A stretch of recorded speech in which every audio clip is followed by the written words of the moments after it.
ବେଙ୍ଗ କହେ, ଯେତେ ଗଭୀର ସମ୍ବନ୍ଧ ଥିଲେ ବି ଏହି 7 ଜଣ ଲୋକଙ୍କୁ କେବେ ବି ଘରକୁ ଡାକନ୍ତୁ ନାହିଁ। ଅନେକ ସମୟରେ ଆମେ ମଣିଷମାନେ କିଛି ଏପରି ଭୁଲ କରିଥାଉ ଯାହାଦ୍ୱାରା ତାହାର କୁପ୍ରଭାବ ଆମକୁ ସହିବାକୁ ପଡ଼ିଥାଏ। ତେଣୁ ସମସ୍ୟା ଆସିବା ପୂର୍ବରୁ ହିଁ ତାହାକୁ ଏଡ଼େଇବା ପାଇଁ ଉପଯୁକ୍ତ ପଦକ୍ଷେପ ନେଲେ ଜୀବନ ସରଳ ହୋଇଯାଏ। ତେଣୁ ସଂଯମତାକୁ ସବୁଠାରୁ ବଡ଼ ବିଜେତା କୁହାଯାଏ। ମଣିଷ କୌଣସି କାମ କରିବା ଆଗରୁ ତା'ର ଲାଭ କ୍ଷତି ବିଷୟରେ ଜାଣିନେବା ଉଚିତ। ଏହାକୁ ନେଇ ଆମେ ଆଜିକାର ଲେଖାରେ ପଞ୍ଚତନ୍ତ୍ରରେ ବର୍ଣ୍ଣିତ ହୋଇଥିବା ଏକ କାହାଣୀ ବିଷୟରେ କହିବୁ।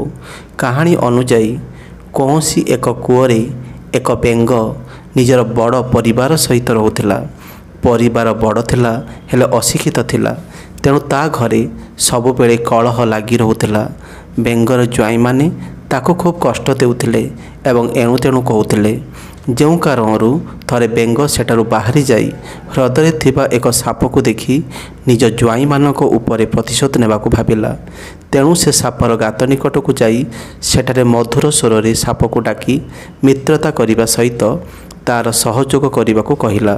ଏହା ଶୁଣି ସାପ ଆଶ୍ଚର୍ଯ୍ୟ ହୋଇଗଲା ଆଉ ଭାବିବାକୁ ଲାଗିଲା ଯେ ଅହୀନ କୂଳ ସମ୍ପର୍କ ଥିବା ଦୁଇଟି ଜୀବ କିଭଳି ମିତ୍ରତା କରିପାରିବେ। ଏହା ଶୁଣି ବେଙ୍ଗ କହେ ଯେ ଏମିତିରେ ସେ ସାପର ଶତ୍ରୁ, କିନ୍ତୁ ତା'ର ପରିବାର ଲୋକେ ତାକୁ ଏତେ ହଇରାଣ କରୁଛନ୍ତି ଯେ ସେ ବାଧ୍ୟ ହୋଇ ମିତ୍ରତା କରିବାକୁ ଆସିଛି। ଏହାପରେ ସାପ ଭାବିଲା ଯେ ଏମିତିରେ ତା'ର କୌଣସି ଶିକାର ନାହିଁ। ତେଣୁ ସେ ବେଙ୍ଗ ସହିତ ଯିବାକୁ ସ୍ଥିର କଲା। ମାତ୍ର କିଛିଦିନ ମଧ୍ୟରେ ହିଁ ସାପ ବେଙ୍ଗର ସବୁ ଶତ୍ରୁକୁ ମାରି ଖାଇଦେଲା। ଏହାପରେ ସାପ ପଚାରିଲା ଯେ ତା'ର ସବୁ ଶତ୍ରୁ ଶେଷ ହୋଇଛନ୍ତି, ସେ ଆଉ କାହାକୁ ଖାଇ ନିଜର ଭୋକ ମେଣ୍ଟାଇବ। ତେଣୁ ସେ ବେଙ୍ଗର ପରିବାର ଭିତରୁ ଖାଇବାକୁ କହିଲା। ନଚେତ୍ ସେ ସମସ୍ତଙ୍କୁ ମାରି ଖାଇଦେବ ବୋଲି ଧମକ ଦେଲା। ଏହା ଶୁଣି ବେଙ୍ଗ ମନେ ମନେ ପଶ୍ଚାତାପ କରୁଥାଏ ଯେ ସେ କାହିଁକି ସାପକୁ ଆଣିଲା।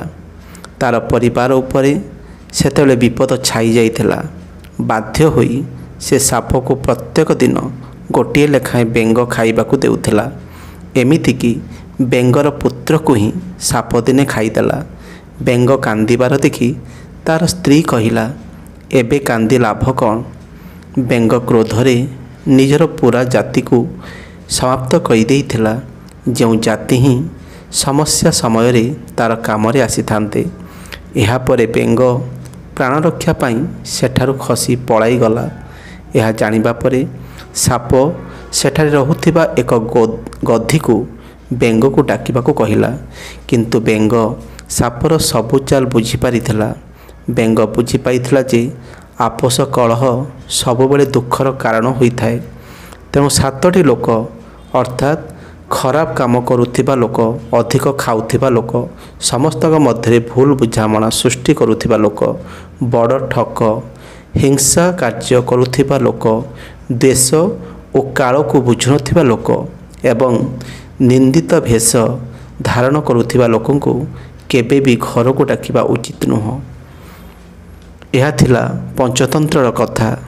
ଯଦି ଆଜିର କାହାଣୀ, ଆଜିର ଶିକ୍ଷା ଆପଣଙ୍କୁ ଭଲ ଲାଗିଥାଏ ନିଶ୍ଚିତ ଚ୍ୟାନେଲକୁ ସବସ୍କ୍ରାଇବ୍ କରିବେ। ଧନ୍ୟବାଦ।